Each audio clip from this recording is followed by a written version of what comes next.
Portioning is a vital process for businesses that deal with bulk inventory. By breaking down larger quantities into smaller, more manageable units, you can improve tracking, organization, and cost accuracy.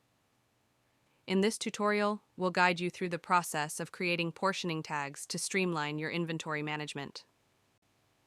What is portioning? Portioning involves dividing bulk inventory into smaller, more specific units.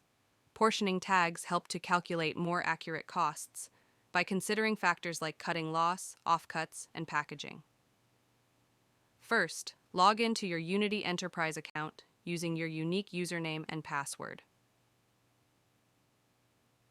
Next, navigate to the Organization section and select Tags. Navigate to the Portioning Tags section.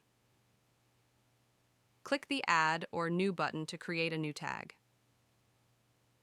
Provide a clear and descriptive name for the tag, for example, fat trimmings, packaging, cooking loss, or bones. Click Save to finalize the creation of the new portioning tag. This tag will now be available for selection when setting up the portioning template.